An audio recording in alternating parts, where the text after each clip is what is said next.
A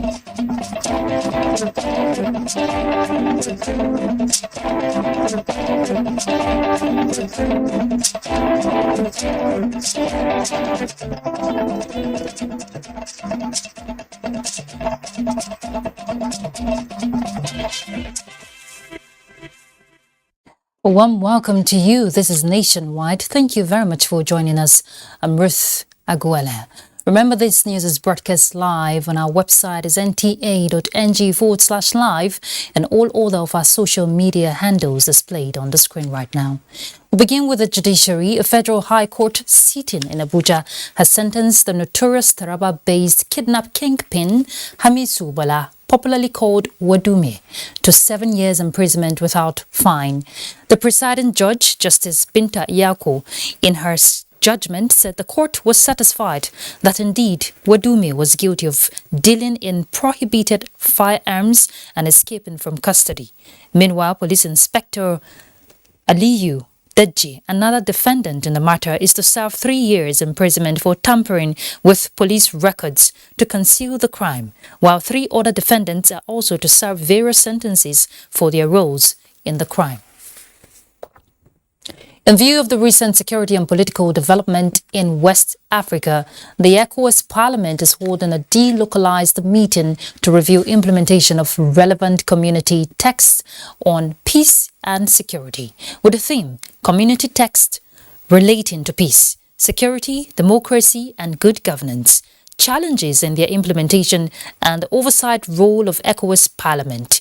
The meeting aims to promote the adoption, ownership and implementation of regional text by member states. 3 of the 14 standing committees of Parliament are leading conversations at a week-long meeting held in Banjul, the capital city of the Gambia. And back home on legislative affairs, the House of Representatives Joint Committee on Reformatory Institutions, National Security and Intelligence has commenced investigation into the attack on the Kuje Custodial Center. National Assembly correspondent Lami Ali reports that the lawmakers visited the facility to get first-hand information relating to the July 5th, 2022 attack. The House of Representatives considers the prison break at the Kuje Custodial Center a breach on national security. Parliament by this visit wants to identify the causes, ascertain the extent of damage to the facility and measures taken to avoid a repeat. More worrisome were the circumstances under which attack was carried out without any resistance by the security guards or arrest of any of the terrorists during the operation or after till date. What really happened in the last attack of this center? Whatever is expected of us to assist in this investigation, the Nigerian Correctional Service will definitely cooperate with the committee. The assignment also involves engagements of the intelligence community for enhanced collaboration. Lami Ali, NTA News. The National Orientation Agency in Nasarawa State is interfacing with stakeholders to expose criminal activities and secure their immediate environment by being vigilant. This is coming against the background of reported cases of recruitment of child soldiers by terrorist groups in some parts of the country. Bukisu Umar reports. Despite federal government's commitment to containing the security challenges in the country, the ugly menace keeps reoccurring and taking dangerous dimension. The most recent is the recruitment of child soldiers to support the terror groups. The State Director of NOA, Priscilla Gondwalo, said the agency will not relent but will continue to enlighten residents to be more conscious now than ever before and step up efforts to stem the tide of insecurity in the state and the nation at large. She explained that the recruitment of child soldiers is taking alarming dimension in some parts of the country, stressing the need for unflinching support of all to fight the scourge. It is not the responsibility of one person.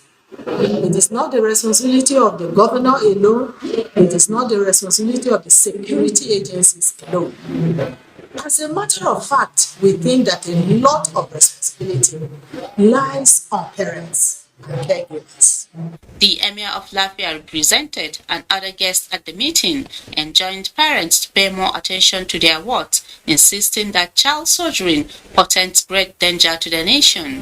The NTA boss was at the Nigerian Television Authority (NTA) Lafia on partnership to create aggressive awareness on the dangers of recruiting child soldiers into terrorism. In Lafia, Bilkisu Umar Gurku, NTA News. Troops of Theatre Command Joint Task Force Northeast Operation Hadinkai have rescued another Chibok girl alongside 3 other girls abducted within the theatre. Theatre Commander Operation Hadinkai, Major General Christopher Musa, presented the rescued persons at the command headquarters in Maiduguri, the Borno State capital. Memuna Garba reports. Recently, troops on front line are making headway into various terrorist enclaves to clear them, as a result of which captives are being rescued from the bondage. To this end, Theatre Commander Operation Hadinkai, Major General Christopher Musa said on the 12th of this month, another Chibok girl, Aisha Grema, who is serial number 11 on the girls list, was rescued with her 4-year-old child by troops of Sector 121 Special Armored Brigade Bama. The other 3 girls, he said, escaped from captivity and were found by troops on 9th August, namely one Red Dampam from Jos Plateau State and Clarice Hidel from Jamena, Chad, all abducted in 2020, while the third lady, Hawa, was traumatized and could not give any relevant information about herself. We will continue to do the best we can. We know there's still so many of them out there, and then we will do everything possible to ensure we get all of them back, including those ones that we had no idea they're abducted. We want to ensure everybody that's been abducted is released and back to school so that they can enjoy with the family. Troops of Sector 1 have been able to recover at least 6 of the Chibok girls.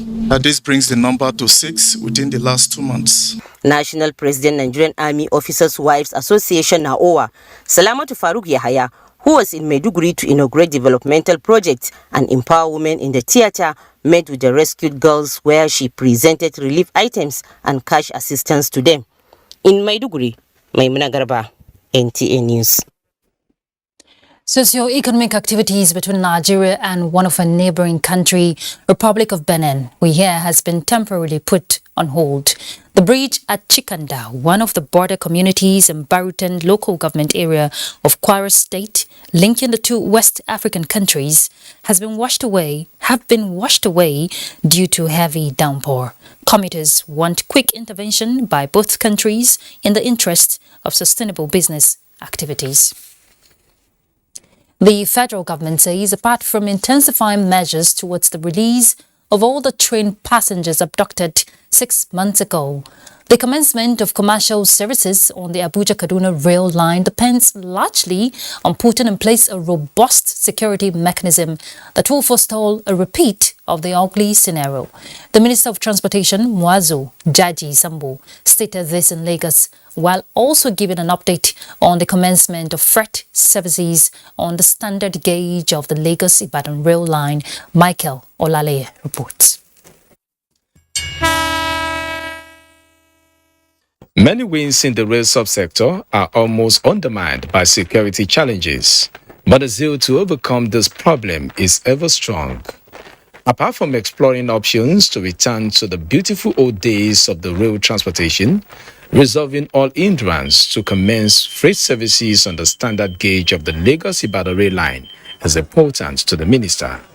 He gave assurance that the lane takeoff will be addressed as the project is key to the overall infrastructure development agenda of the federal government as contained in its 2021 to 2025 master plan. This administration has underscored the importance of infrastructure by creating what is called the Presidential Infrastructure Development Fund, if you know, to drive certain priority legacy projects. There is no administration in this country that has invested in infrastructure like the Buhari administration. On changing the tide of the trying times, which has stalled services on the Abuja-Kaduna rail line, the minister said government is responding positively with security force in pulling forward. We are also looking at the best world standard security system to put in place to ensure that forever such a thing will never happen again. Expanding the rail network, completing ongoing projects, and enhancing the welfare of rail workers, the minister assures are progressing in Lagos. Okay, let's go back to Lagos. This time we're joining Michael again. He's going to bring us the next set of reports. Michael?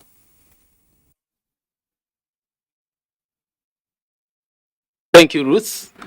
1 month on the official timeline for the delivery of the Lekki Deep-Sea Port in Lagos, completion rate is presently at 95.7%, raising the hope of all signatories that the September deadline remains sacrosanct. Minister of Transportation Muazu Jaji Sambo, while on a visit, described the project as the pride of Nigeria, not only because it is the first deep-sea port in West Africa, but will change the spectrum of cargo delivery and evacuation in the country. A view from the sky giving impressive landscape of the massive infrastructure transformation that 50 hectares of landmass has witnessed within 3 years.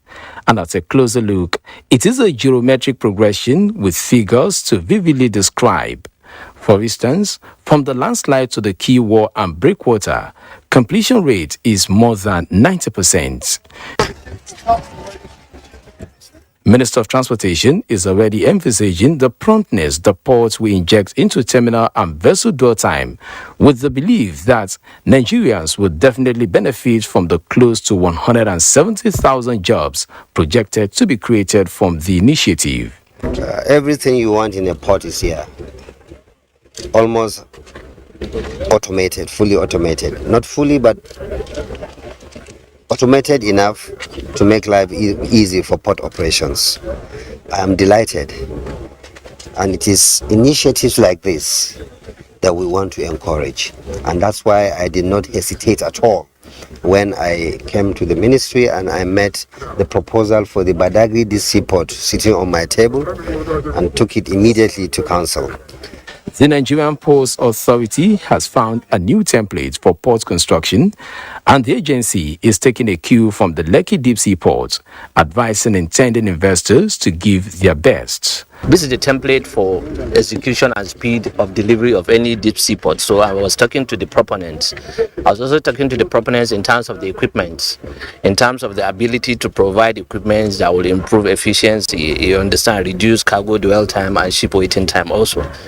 We will not, of course, go lower than this. Although expansion and upgrading of access roads are ongoing, with another being constructed to link the Lagos-Benin Expressway. The port's entry and exit mechanism will also leverage on the rail line, with the proposed Lagos-Calabar Railway offering connectivity window for the Lekki Deep-Sea ports. The third mainland bridge has been reopened after a rehabilitation of some failed portion of the road. Kenya DBC visited the ever-busy bridge. Let's hear from her. Thank you, studio. The ever-busy Third Mainland Bridge is back to its usual self after a partial closure of some section of the road yesterday for repair works by the Lagos State Department of Public Works. This rehabilitation work is meant to cover and fill some asphaltic sections of the road that peeled off. Lagosians are particularly happy about this development, as they believe that the constant gridlock experienced on this road is as a result of some of the bad portions. Traffic on this road has really been heavy as a result of the closure of the Akongwa Bridge due to the fire outbreak that happened earlier this year. With this work being done, with the rehabilitation work done on this road from the beginning of the road at Iyanaworo down to Adekunle section of the road, the back portions being filled with ease, free flow of traffic. As you can see, cars are moving freely. They do not have to slow down as a result of bad portions of the road. Earlier on, I met with an infrastructural engineer who gave an insight into the benefits of constant rehabilitation of such projects. Roads and bridges are supposed to be maintained regularly. You have what we call routine maintenance. You have what we call current maintenance. So normally, all these maintenance works should be carried out. So it's good that the government is carrying out the maintenance on the bridge. One good thing about this project is that it was done within the stipulated time. And for many Lagosians who ply this route, it is a sigh of relief. In Lagos, Kendi Adebisi, NTA News. Do not forget to follow this news broadcast live on our website at nta.ng/live and on our other social media handles displayed on your screen for updates. Time for some messages, and when we return, Nationwide continues from our Sokoto Network Center, where Sadiat is standing by. The SK Nkapani announced the passing into glory of our beloved matriarch, Mariamu Lami Nka, who lived from May 4th, 1922 to August 3rd, 2022. She was aged 90 years. Funeral arrangement, Thursday, August 18, 2022. Service of songs, venue, St. Piran's Anglican Church, GRA Jot, time 4 p.m. Friday, August 19, 2022. Funeral service, venue, St. Piran's Anglican Church, GRA Jos, time 10 a.m. Interment follows immediately after at the family residence at 15 Naragata Avenue, GRA Jos. Those who walk uprightly enter into peace. The find rest as they lie in death. Ambassador James G. Nka. Feel at home in this. Nigeria Gulf Federation announces its first Nigeria Gulf Federation Summit. This summit will discuss salient topical issues that relate to the development and upliftment of Gulf in Nigeria. Chairman General IBM Haruna. Special guest of honor, Honorable Minister of Sports, Mr. Sunday Dare. Convener, Otumba Olusegun Rushewe, OON, President Nigeria Gulf Federation. Date 31st August to 2nd September 2022. Venue, Ladikwali Hall, Sheraton Hotel and Towers, Abuja. Time 10 a.m. prompt. This event is supported by Polaris Bank, Nigerian Television Authority NTA, Africa Independent Television AIT, Gulf Garden, Anchor Insurance and Royal Ceramics. Otumba Olusegun Rushewe, OON, President Nigeria Gulf Federation, announcer.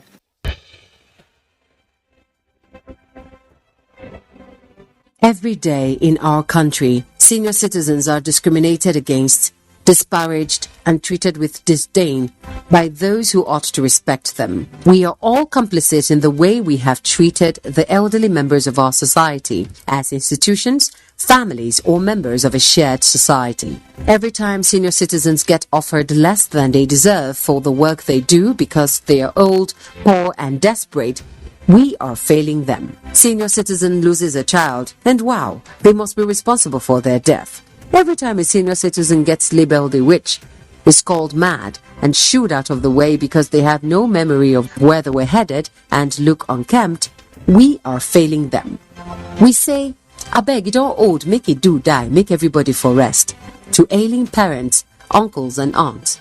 That's discrimination. That is neglect. When you see an old woman getting beat up and being accused of witchcraft, do not turn the other way. Stop and teach people that white hairs, wrinkles, and hunchbacks are no evidence of witchcraft. Aging comes with a memory decline. Sometimes it's not out of place to have elderly people lose their way, forget details of their lives, and how to properly take care of themselves. When they get to this stage, they deserve your empathy, not scorn. Our ailing fathers, mothers, aunties, and uncles are deserving of quality healthcare and peaceful transition. Make their last moments memorable. Senior citizens have paid their dues. They deserve your care. Stop all forms of discrimination against them today.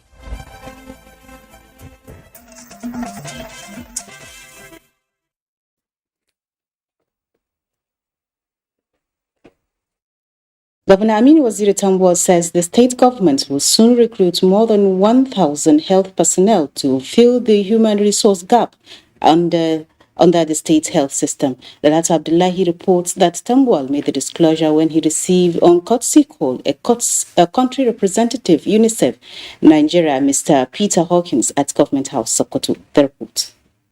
The UNICEF country representative Nigeria, Mr. Peter Hawkins, told the governor that the fund's collaboration with the Sokoto state government had no doubt yielded positive results in the areas of improved healthcare and enhanced enrollment drive campaign, particularly on the integrated almajiris and girls at rural levels.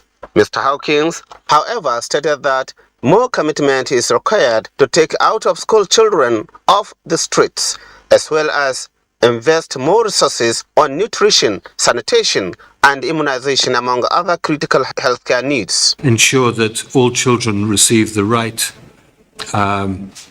level of spiritual learning, as well as the right level of numeracy and literacy.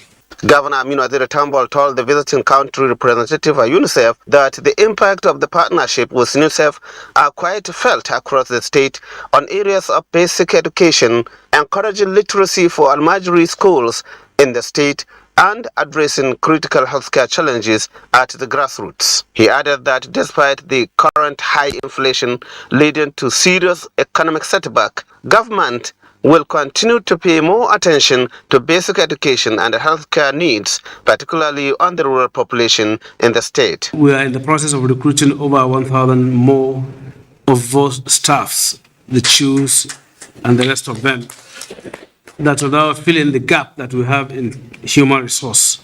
The major concerns of the partnership is on ensuring wider health coverage and education for all initiative through addressing the menace of out-of-school children across the state. In Sokoto, Kalhatu Abdullahi, NTA News. Zamfara state government has donated more than 2,300 bags of assorted grains and 15 million naira cash to internally displaced persons in Anka, Bukuyum and Gumi local government areas of the state. The state deputy governor, Senator Hassan Muhammad Nasiha, delivered the assistance while on a sympathy visit to the area. Jamil Ibrahim Hasmu.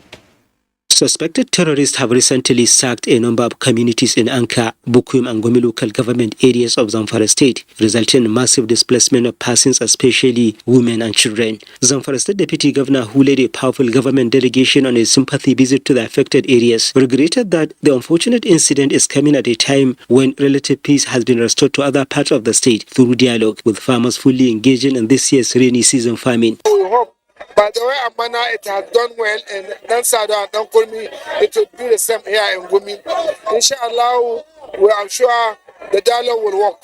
And we have been following it up and we are going to monitor it. Senator Nasiha was at the palaces of the emirs of Anka, Bukuyum and Gumi, where he condoled with the monarchs and people of the areas over the tragedy and reassured them of the government's renewed commitment to achieving lasting peace in all parts of the state. He also announced the Zamfara state government's donation of 3 trucks of assorted food items and 5 million naira cash to the IDPs in each of the 3 emirates. The royal fathers applauded the state government for the timely assistance and appealed for similar intervention from the federal government with a view to addressing the humanitarian crisis resulting from the incident. The IDPs, who are mostly taking refuge at some primary and post-primary schools in the headquarters of the 3 local government areas, stressed the need for urgent and adequate security measures to enable them go back to their respective communities soonest. In Gusau, Jamilu Ibrahim, NTA News.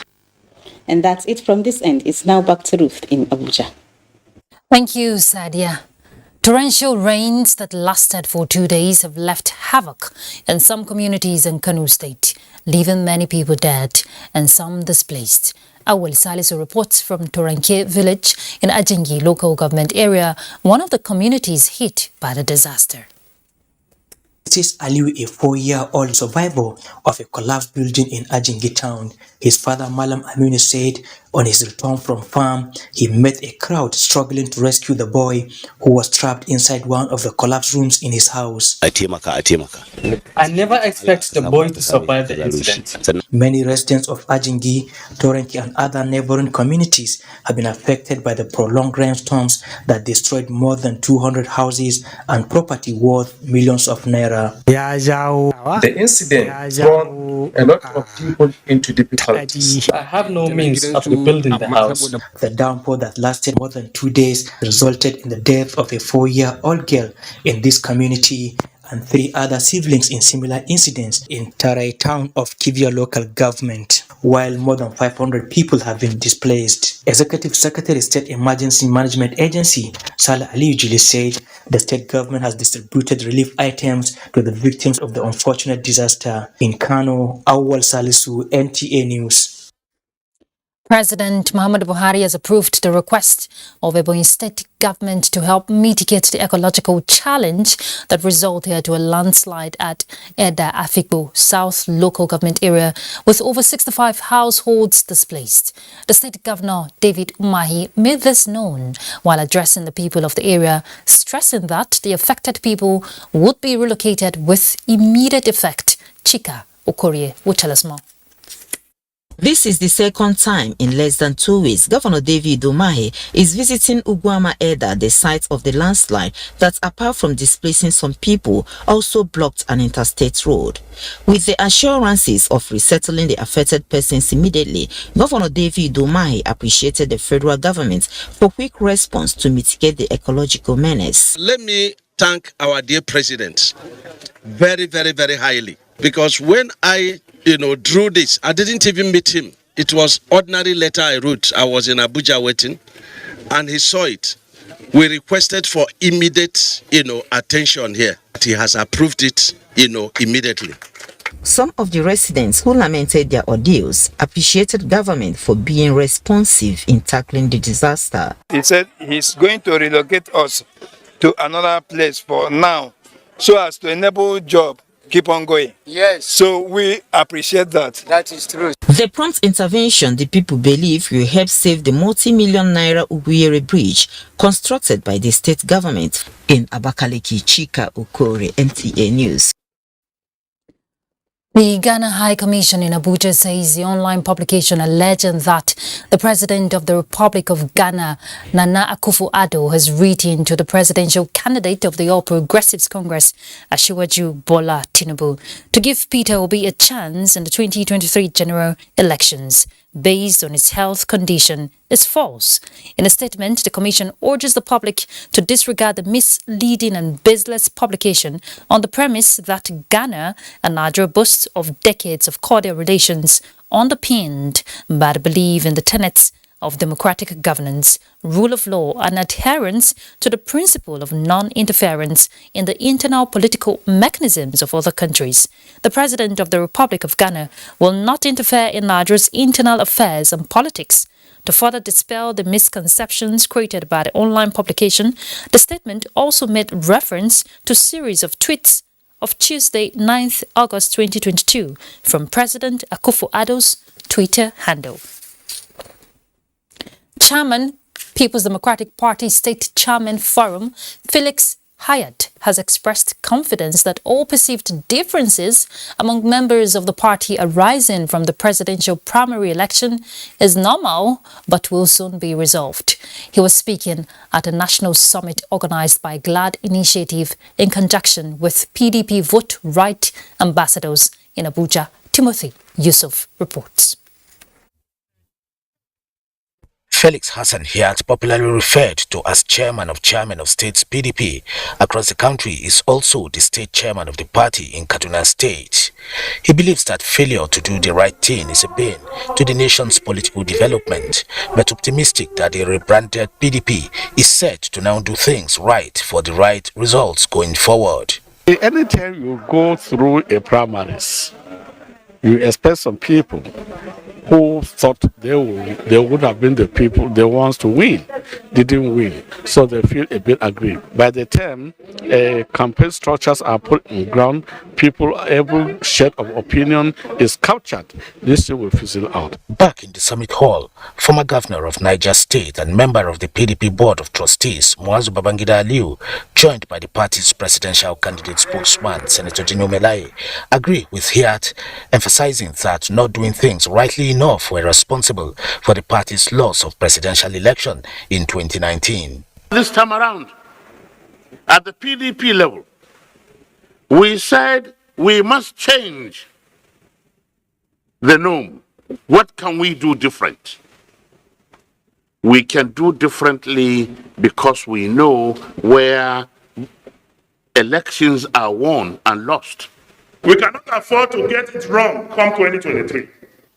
We want to lay a foundation of those who will champion right attitude. The summit with the theme, Doing it Right for the Right Results, is expected to also hold across the 36 states of the Federation and the FCT.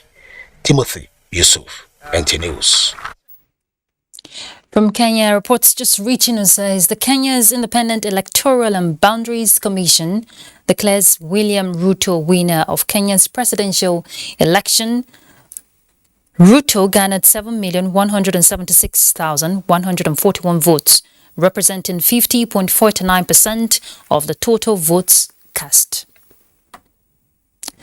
The National Frequency Management Council, chaired by the Minister of Communications and Digital Economy, Professor Issa Ali Pantami, has directed ministries, departments and agencies, diplomatic missions, non-governmental and private organizations that installed any radio frequency-based equipment for non-commercial purposes without clearance from the Ministry of Communications and Digital Economy to hand them over for proper certification.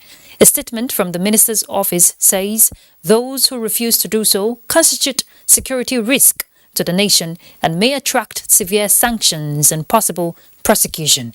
The Council, at its 58th regular meeting, reminds all that it is the Ministry of Communications and Digital Economy that is in charge of radio frequency spectrum administration for non-commercial purposes in Nigeria. We're heading to Port Harcourt to join Gabrielle. She'll pick up with the next set of reports. Gabrielle?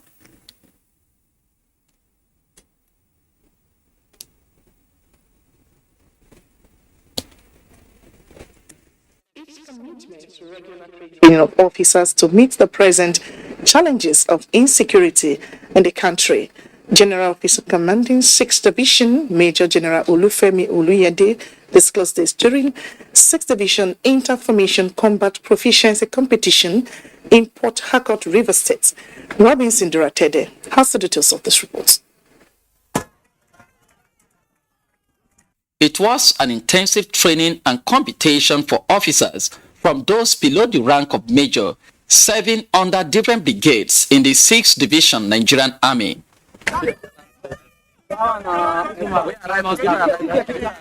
The event competed for the last 5 days, ranges from skill at arm, combat race, map reading, combat swimming, and obstacle crossing. General Officer Commanding 6th Division, Major General Olufemi Oluyede noted that regular training has become imperative in the military given the current security situation in the country. He urged officers to remain alert and combat fit. This competition is one amongst the series organized by the division to improve your physical fitness, endurance, and training. I urge you all to internalize all the lessons learned during the series of events that made up the competition. 6th Division Garrison Port Harcourt emerged overall champion with 560 points, securing medals in map reading and shooting. 62 Brigade Warri came second with 530 points, winning other medals in skill at arm and combat race. 16 Brigade Yenegua and 2 Brigade Oyo came third and fourth respectively. In Port Harcourt, Robinson Deratede, NTA News. The 2021-2022 primary and secondary schools academic year has ended, and education stakeholders in Akwa Ibom State view the school year as eventful and rewarding. They say despite the daunting challenges faced in the season, teachers and school children maximize every opportunity to cover up lost ground occasioned by the COVID-19 and post-COVID era. Ifeoma Ikoje reports. The 2021-2022 academic year, which commenced sometimes in September last year, according to some school administrators and others, witnessed some level of normalcy returning to the school system since the coronavirus pandemic. We had the COVID experience and it was not really easy. It affected the education sector very seriously. Before the COVID, we had about 10 or 11 subjects, but after the COVID, we had 15 subjects. And we tried as much as possible to make sure that all the subjects are taught. Within the term, supervisors from ministries of education have been coming, supervising both the pupils and the teachers. Bringing the children up to speed, the Akwa Ibom State teachers say they made extra sacrifices and the children met the demands of the existing and the new content introduced to the curriculum. Some school administrators give their assessment of the school year under review. It has not been easy, but we have that good rapport with our parents. We have to bear with them in some cases. For these senior secondary school students, the academic session has been a mixed bag of challenges and excitement. Like I say, we are recovering normally. We have been able to, kind of catch up with everything that we have tried, that we have missed out. It is expected that those going on vacation already will maximize the holiday for positive ventures while anticipating a robust academic session ahead.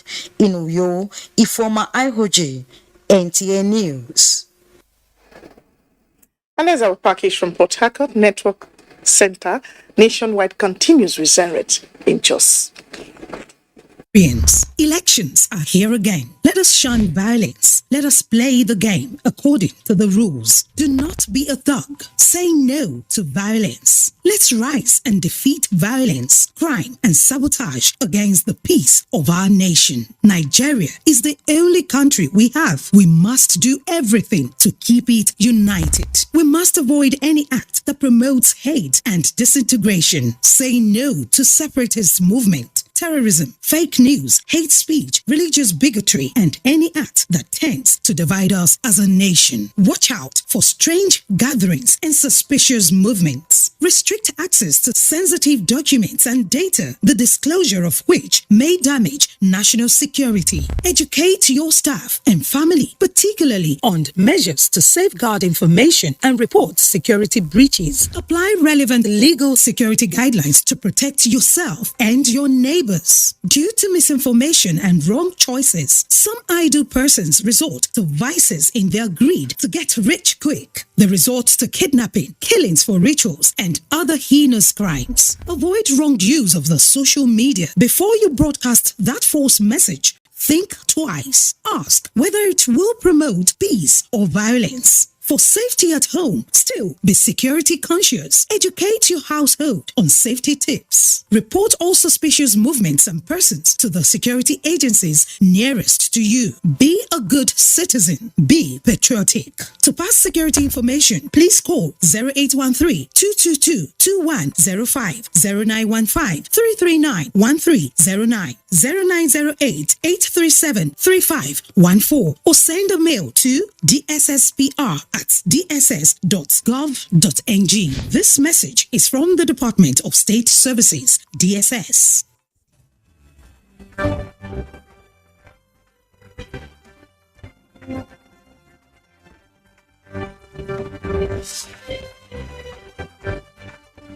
Hoping that their educational deprivation is not the end of the world. Agencies and stakeholders to proactively tackle these challenges. Women in most countries of the world constitute about 50% of registered voters. Kevin Williams, reporting for Dateline 360. In Jos, Caleb Gochin, Dateline 360. Najaati Tijani. Dateline 360. Chidi Okrafo. For Dateline 360.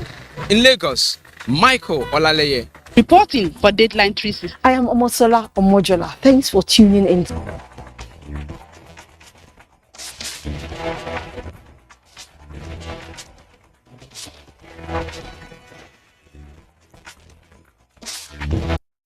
Do you run a breast or cervical cancer service?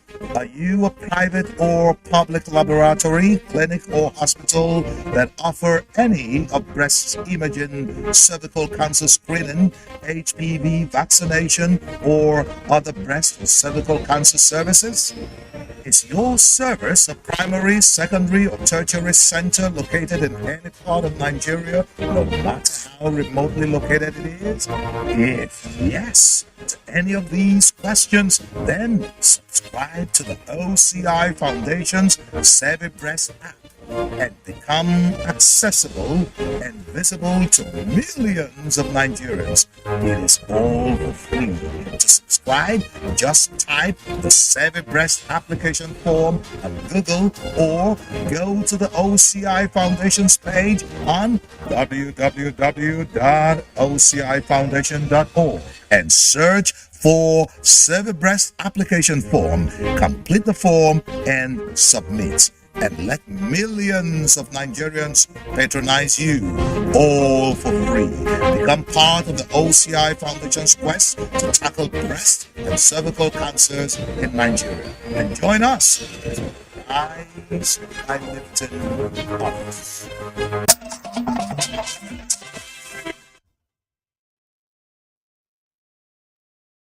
Thanks for staying with us on Nationwide. Plateau State government, in collaboration with stakeholders, is training religious leaders and faith-based organizations on how to combat public health ailments. Ijoma Azemina reports. In view of the role of religious leaders in the society as opinion molders, the Plateau State government deemed it necessary to engage in a training to assist in the control of diseases relating to public health, with emphasis on malaria, tuberculosis and COVID-19.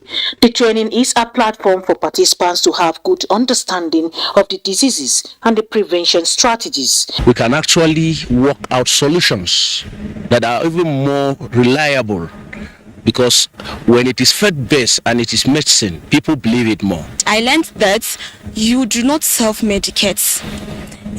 Any mild symptom you feel in your body, you go to the doctor, conduct a diagnostic test or a rapid test before prescribing drugs for you, then you take it. There are things that the people need to know, there are things that the people need to do, so as to ensure that they are living lives that are not under the threat or challenges of these diseases. The state government says it is always willing to partner non-governmental organizations and individuals to provide adequate healthcare services to the people. This meeting becomes very essential. We want to ask them to buy in and collaborate with us in handling the citizens of Plateau State that needs medical services. The participants are expected to take the messages to their adherents and members of the public. In Jos, Ijoma Ozemena, NTA News. The Federal Ministry of Agriculture and Rural Development has organized a training on disease risk communication for key stakeholders in Jos. Cameron Kaneng-Ladoja reports that the aim is to expand capacity of national veterinary services to conduct assessment and communicate early emergency. The training drew state directors of veterinary services, federal and state epidemiology officers, military and paramilitary veterinarians, as well as technical officers from the Ministries of Health and Environment, who are responsible for the control of transboundary animal disease, major zoonotic disease, veterinary certification, and environmental health. In a risk assessment, we, most especially the law enforcement officers, any other policy that has been made needs to be enforced. You are not only protecting your own state, but you are protecting your neighboring state and the nations at large. And I think risk assessment is the key. Risk assessment is an integral aspect of dealing with the spread and control of disease and disease surveillance, as explained by the Chief Veterinarian of Nigeria and Director of Veterinary and Pest Control Services. They are here as risk managers, so we want them to go back and identify risk assessors and train them so that we'll be able to get it right. Environment provides breeding ground for disease if not properly taken care of, and thus affects inhabitants. Technical officers of the Ministry of Health and Environment explain the nexus between environment, health, and transboundary animal disease and zoonotic diseases. These zoonotic diseases, a lot of them, they can be reduced if our environment are sanitized and if our environment are clean. In Jos, Ekemaran Kaneng-Ladoja, NTA News. That's our contribution to Nationwide. There's still more reports with Ruth in Abuja. Thank you very much, Zenred. That's right. The Director General of the National Health Insurance Authority, Professor Mohammed Sambo, has said that the National Health Insurance Authority Act does not have provision for imposing any kind of health tax on workers. Sambo made this clarification on the sidelines of the 16th Scientific Conference of the National Postgraduate Medical College, adding that all stakeholders were being engaged with the aim of throwing more light on the various provisions of the law. Professor Sambo stated that the management of the authority has held a news conference with the media, being a critical stakeholder in information and education. The NHIA Act, which, amongst other things, makes health insurance mandatory for all Nigerians and legal residents, was signed into law on May 19, 2022 by President Muhammadu Buhari. A look at the economy. Nigeria's headline inflation for July 2022 increased to 19.64% on a year-on basis, indicating 2.27% rise year-on-year compared to the rate recorded in July 2021, which was 17.38%. Now, the figure released by the National Bureau of Statistics shows that on a month-on-month basis, the headline inflation rate was higher than the rate recorded in June 2022 by 1.816%.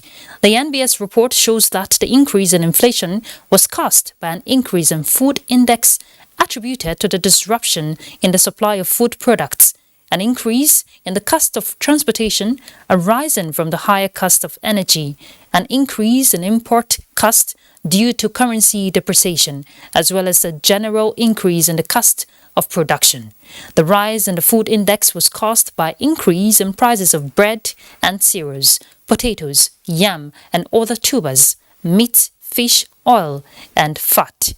Looking at the urban and rural distribution of the Consumer Price Index, the index for urban inflation rate on a year-on-year was 20.09% in July 2022. This was higher compared to 18.01% reported in July 2021.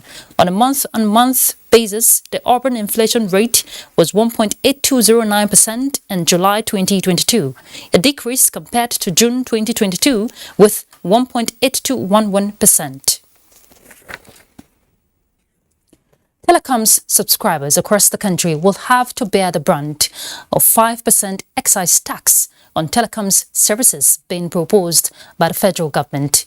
Chairman, Association of Licensed Telecommunication Operators of Nigeria, Benga Adebayo, stated this on NTA's Good Morning Nigeria amidst complaints by subscribers that telecommunications is a social service and further increase in tariff will be an additional financial burden on Nigerians. Lydia Sampson will tell us all about it. That what you are buying, getting 100 naira value for today, you will get 95 naira in value. What you are getting 1,000 naira value for today, you get 150 naira in value. What you are getting 9,000, 10,000 naira for today, you get 9,500. That is the new tax regime on telecom services, which will take effect as soon as the federal government gives the go-ahead to telecom operators. But Nigerians are already kicking over the imminent tariff hike, saying it will take a huge financial toll on businesses and erode the gains recorded so far in the telecom sector. There are other ways by which government can get revenue. Property tax is there. So many people have property all over this country that are not paying taxes on them. The government is talking about improving small scale and medium scale businesses. Most of them rely on data, rely on service provider to kickstart their businesses. Interestingly, the telecom operators too are appealing to the federal government to take it easy with Nigerians on taxes. There were further appeals for the federal government to reduce income tax leakages as well as multiple taxes which overburden the masses. In Abuja, Lydia Sampson, NTA News. The federal government has commenced training of personnel of ministries, departments and agencies for the timely preparation, submission and approval of the 2023 national budget. Basade Ibo reports that the two-day training, which has taken place in Abuja, is based on the government integrated financial management information system as part of its public financial management reforms. A total of 4,000 workers drawn from 900 ministries, departments and agencies are undergoing training with series of activities relating to the process of preparing for the 2023 budget. The training was declared open by the Director Expenditure Socials Fabian Ubu, who represented the Director General of the Budget Office. He explains that one of the modules at the training will address key items and sections to note in the 2023 Federal Government of Nigerian budget called circular to ensure that all issues and questions that participants may encounter are adequately addressed during the course of the training sessions. We have engaged teams of experts and handled different aspects of the training, including some fundamental budget concepts. They will bring their wealth of experience in public finance management, budgeting, chiefness, and digital technologies to bear on this program. Participants believe that the outcome of the training will enable them leverage on feedback and lessons learned from previous budget preparation exercises in order to improve on this year's exercise. My expectation from the training, I'm meeting up with the government policies one-on-one, that whatever revenue that is being implemented and be generated should meet up with the expenditures of the offices and the parastatals, because it's very important. Encourage us to look at the pros and the cons, what we witness from the 2022 budget. It will make us make a correction, and so that we see what is in the government cover and see how it can be utilized. The goal of the training is to demonstrate government commitment in ensuring accountability and transparency and provide continuous learning to equip budget personnel with the requisite knowledge, skills and tools they require to prepare and submit the 2023 budget on time. In Abuja, Boss Able, NTA News. The Hydroelectric Power Producing Areas Development Commission, HYPADEC, is leveraging on advanced knowledge of procurement processes for implementation of its blueprint. To achieve this, an intensive training on its staff on provisions of Public Procurement Act 2007 is ongoing in Abuja.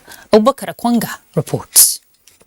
Procurement in a formal establishment remains an integral process that facilitates project execution and deliveries in line with laid down rules and regulations. Once they go through this training, it will enable them to perform their duties in a much better manner. And as a young organization which is still finding its ropes, HYPADEC is engaging its staff on the provisions of the Public Procurement Act 2007 for transparent exercise. Most of the people you see EFCC chasing around may not necessarily be because they have stolen funds, but largely as a result of the lack of them not following the due process, that is, not following the PPA 2007. Our staff will be enlightened. Our staff will be open to procurement acts in the civil service, so that as we are starting, we should start in a right platform, not in a wrong platform. HYPADEC has over the time rolled out critical projects aimed at improving lives and uplifting status of covering communities across the 6 states under its mandates. In Abuja, Abubakar Akwanga, NTA News. Right, let's bring you sports update.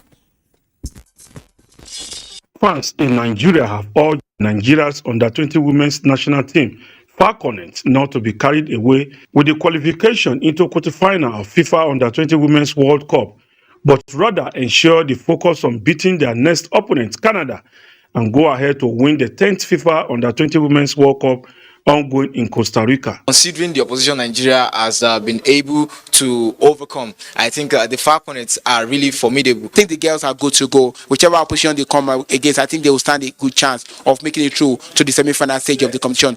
Meanwhile, over 100 young basketball players and coaches are taking part in a 5-day basketball clinic at the indoor sport hall of the Package B section of the Moshood Abiola National Stadium, Abuja. US-based former basketball player and coach who is the resource person, Ghana Baker, says the target is to build young talent as well as coaches on the basis of basketball, as Nigeria has the talent that can rival United States in basketball. Well, basically, Sports Renaissance, African Partners, we want to teach these kids, coaches, how to win in life and win in basketball. That's it. That's what the great ones do. And finally, registration for the 4th edition of National Anti-Corruption Marathon has commenced in Abuja to allow individuals, officials, and volunteers to register through the portal. And the strength and the future of this country, this anti-corruption marathon race will allow them the opportunity to redirect their energies to doing something worthwhile and shun corrupt activities. We are very, very sensitive in terms of gender. Whatever thing the man wins, the prize money, the same thing with the female runners. This year's edition, which will coincide with Nigeria Independence Celebration, come 1st October, is a 21.25-kilometer race starting from the Eagle Square through some major streets of Abuja and terminate at the Eagle Square. With sport updates, Clement Oloruntoba, NTA News. We're done with Nationwide. We do appreciate your company. Remember, with your support, the fight against rape and the rapist can be won. I'm Ruth Aguele. Bye.